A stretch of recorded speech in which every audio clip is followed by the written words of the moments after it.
한때 여수시 대표 주거지역이었던 여서 문수지구에 대해 정주 여건 개선 요구가 잇따르고 있습니다. 노후화된 시설과 갈수록 줄어드는 인구 문제 때문입니다.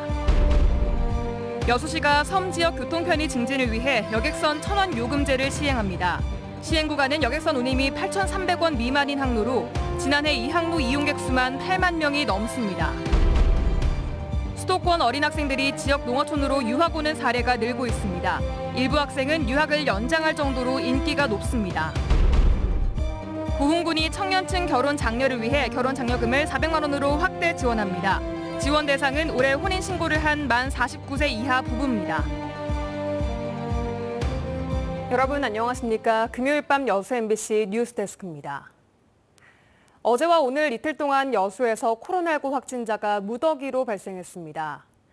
어제 여수에서 13명의 확진자가 나온 가운데 오늘 자가격리 중이던 여천초 병설유치원 담임 교사와 원생을 간호하던 보호자 2명이 추가 확진 판정을 받았습니다. 또 여수를 방문한 대전 지역 확진자와 접촉한 시민과 가족이 연쇄 감염돼 추가 확진 판정을 받았습니다. 순천과 광양 지역에서도 각각 1명과 2명의 확진자가 발생한 것으로 집계됐습니다. 한편 김영록 전남도지사는 오늘 여수시청 재난상황실을 방문해 코로나19 방역 상황을 점검하고 확진자 1명이라도 접촉자를 놓쳐선 안 된다며 역학조사 역량을 강화해야 한다고 강조했습니다. 사상자 19명이 발생한 여수 한제사거리 교통사고의 정확한 원인을 밝히기 위한 현장 감식이 오늘 진행됐습니다. 한국교통안전공단과 국과수는 탁송 트레일러의 불법 개조와 사고의 인과관계를 확인하기 위해 사고 차량이 보관된 공업사와 사고 현장에서 감식을 진행했습니다. 앞선 경찰 조사에서 탁송 트레일러 운전기사 A씨는 화물칸을 불법 증축해 적정 기준인 3대보다 2대 많은 5대를 실었다고 진술했습니다. 경찰은 이에 따라 A씨를 교통사고 처리 특례법과 자동차 관리법 위반으로 구속했습니다. 여수의 첫 주택단지인 문수지구와 저층 아파트가 밀집해 있는 여서지구는 원도심도 신도심도 아닌 말 그대로 구도심, 어중간한 지역입니다. 노후화된 시설과 좁고 복잡한 도로, 갈수록 심각해지는 인구 감소 등으로 인한 열악한 정주 여건을 개선하기 위한 도시계획의 필요성이 제기되고 있습니다. 최우식 기자입니다. 여수의 첫 주택단지라는 상징성이 있는 문수지구. 기반시설의 노후화와 협소한 도로망 등 고질적인 생활 불편이 심각한 지역인데 그나마 도시재생 사업으로 숨통이 트였습니다. 지어진 지 30-40년 된 5층짜리 아파트가 밀집된 여서지구도 생활 환경이 열악하기는 마찬가지입니다. 2종 일반 주거지역으로 5층 층수 제한이 아직도 적용되는 요즘 보기 드문 지역입니다. 여문지구는 10년 전보다 10,000명 가까이 인구가 줄었습니다. 웅천이나 중림지구와 비교하면 인구 감소는 갈수록 더 심각해질 전망이고 그 원인을 자연 감소로만 보기에는 도시행정의 문제점을 지적하지 않을 수 없습니다. 저층 아파트와 함께 턱없이 부족한 주차 공간과 편의시설 등도 주요 원인이기 때문입니다.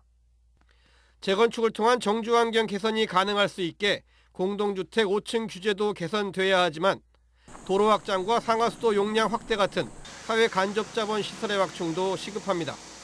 시대에 뒤처진 도시계획이 도마 위에 오른 지금 지역사회 공론화가 필요한 이유입니다. 특히 우리 정치권이 정치적인 이해 갈등을 넘어서 시 지평부와 의회가 함께 협력해서 협치를 해서 오로지 우리 시민과 지역 주민을 위해서 함께 하는 방향으로 앞으로 우선 가져다 그렇게 생각합니다. 이제는 여수시가 신도심에만 집중된 편향된 도시계획의 부작용과 문제점에 대해서도 고민해야 할 시점입니다. 팽창하는 신도심의 택지개발 못지않게 쇠퇴하는 구도심의 균형 발전을 위해 여수시 도시계획의 방향 전환이 필요하다는 지적이 설득력을 얻고 있습니다. MBC 뉴스 최우식입니다. 여수 경도개발계획에 대한 시의회 지적이 이어지는 가운데 미래에셋 측은 다음 달 해양 친수공간 공사 착공을 시작으로 관광 테마시설과 5성급 호텔, 콘도 건설에 본격적으로 들어간다고 밝혔습니다. 미래에셋 컨설팅은 오늘 보도자료를 통해 이같이 밝히고 올해 관광 테마시설과 호텔, 콘도에 대한 시설별 세부 설계가 추진될 예정이며 사업비 조달을 위한 펀드 설정 등 자금 조달 준비도 병행해 오는 2024년 말까지 해양 친수공간 공사를 마칠 계획이라고 설명했습니다. 미래에셋 측은 또 해상 케이블카는 노선과 정류장 위치가 결정되면 곧바로 인허가에 착수하고 워터파크와 마리나, 상업시설 등도 초등학교 이설이 끝나는 대로 즉시 착공할 계획이라고 덧붙였습니다. 수도권 학생들이 전남의 농어촌으로 유학 오는 프로그램이 올해부터 시행되고 있습니다. 대부분의 학생들이 유학을 연장할 정도로 반응이 좋다고 합니다. 강서영 기자입니다. 한문 읽는 학생들의 목소리가 울려 퍼집니다. 순천 나간초로 유학 온 서울 초등학생들입니다. 여름방학을 맞아 서당에서 전통 예절 교육을 받고 있는 겁니다. 남에게 상처를 준다든지 하면은 핸드폰 이틀 동안 수거해서 전혀 쓰지 못하고 또 사자수학을 2시간 읽어야 돼요. 난생 처음 접하는 사자수학은 생소했고 규율에 맞춘 생활도 쉽진 않았지만 친구들과 협력하며 공부한 덕택인지 서당대회 수상이라는 성과도 얻었습니다.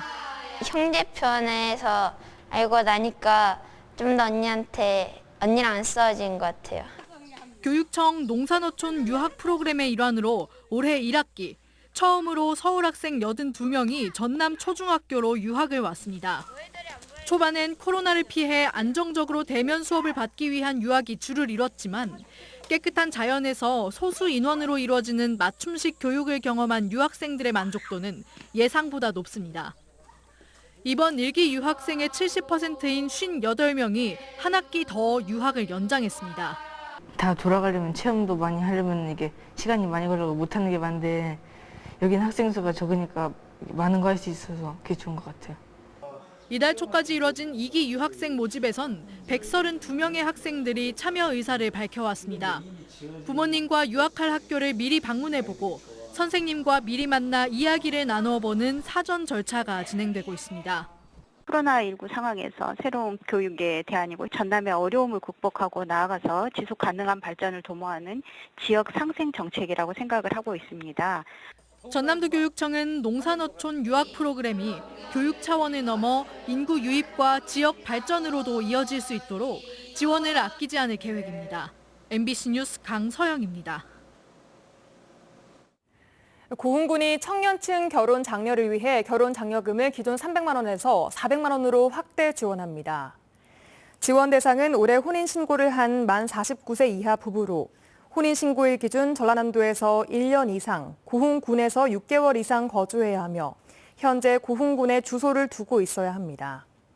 고흥군은 또 신혼부부의 안정적인 정착을 위해 주택 구입 시 대출 이자를 50%까지 지원해주는 정책도 추진하고 있다고 밝혔습니다. 여수시가 섬 지역 교통 편의 증진을 위해 여객선 이용 도서민을 대상으로 1,000원 요금제를 시행합니다. 여수시는 오는 28일부터 도서민 1,000원 여객선 요금제를 시범 운영하기로 했으며 시행 구간은 여객선 운임이 8,340원 미만인 신기 여천과 거문도 초도, 계도 낭도 등 106개의 생활 항로로 지난해 이용객 수는 8만 2천여 명이라고 밝혔습니다. 여수시는 도서민들이 육지 대중교통 수준으로 혜택을 누릴 수 있도록 생활 항로뿐 아니라 전 구간 1,000원 요금제가 시행될 수 있도록 전남도에 예산 지원을 건의하기로 했습니다. 장애와 고령 등의 이유로 외부와 단절된 삶을 살던 주민들이 사회활동을 하며 이웃과 어울릴 수 있는 장이 마련됐습니다.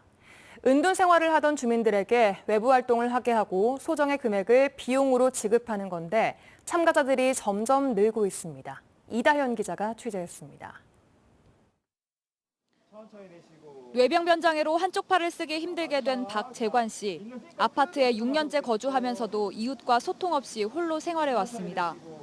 그랬던 박 씨가 이제 아침이면 체조를 하고 텃밭에 열무도 가꾸며 이웃과 교류하기 시작했습니다. 함께 사는 삶을 통해 지병으로 어눌해진 말도 선명해지고 몸을 움직이기도 수월해졌습니다. 그전에는 안 친하고 그랬는데 지금은 같이 소통을 하니까는 친해지고 그래요. 건강이 상당히 좋아졌어요. 상당히 그러다 그전에는 못 걸었는데 지금은 달려다녀요. 영구 임대아파트 주민 가운데 70%가량이 홀로 살고 있고 절반은 우울증을 호소한다는 조사 결과를 바탕으로 광주 광산구가 은둔형 생활을 하는 주민에게 사회활동을 하게 하고 소정의 비용을 지급하면서 나타난 변화입니다. 매일 집에서 홀로 지내던 또 다른 주민에겐 새로운 일터가 생겼습니다. 전파사에서 일했던 경력을 살려 이웃이 쓰던 선풍기가 고장났다는 소식에 복지관으로 긴급 출동한 겁니다. 주민들은 자칫 버려질 뻔한 물건을 무료로 고쳐 쓸 수 있고 오 씨는 이전보다 자신을 더욱 가치 있게 여길 수 있어 일석이조입니다. 고장난 게 있으면 많이 갖고 와요. 많이 갖고 온 대로 이제 그때 수리를 하지요. 예, 그러죠. 많이 좋아하죠. 공동체를 위한 활동과 교육에 참여하면 한 달에 최대 5만 원의 지역 화폐를 받는 이 사업은 갈수록 참여 주민이 늘고 있습니다. 지난해 5달 동안 진행된 시범사업 때 100여 명이었던 참가자가 지금은 2배 이상 늘었습니다. 광산구는 영구 임대아파트 주민뿐만 아니라 65세 이상 구민 전체로 사업을 확대할지 검토 중입니다. 설문조사를 실시했는데 그 결과 대부분의 분들께서 이전보다 삶이 좀 향상됐다, 또 정신적으로나 신체적으로 좀 건강이 향상됐다라고 응답해 주셨습니다. 고립된 생활로 우울감이 높았던 나홀로 주민들이 이웃과 어울려 사는 삶을 통해 자존감을 높이고 공동체에도 활력을 불어넣고 있습니다. MBC 뉴스 이다현입니다. 광양 산단 지역에 전국 제조기업들의 신규 투자가 잇따르고 있습니다. 광양시는 오늘 철 구조물, 태양광 철다대 등을 생산 제조하는 전국의 제조기업 5개사와 명당 3지구와 신금 익신산단 등 관내 3곳의 산업단지 내 2만여 제곱미터 면적에 9,800억여 원 규모의 70여 명 고용 창출이 가능한 시설 투자 협약을 체결했습니다.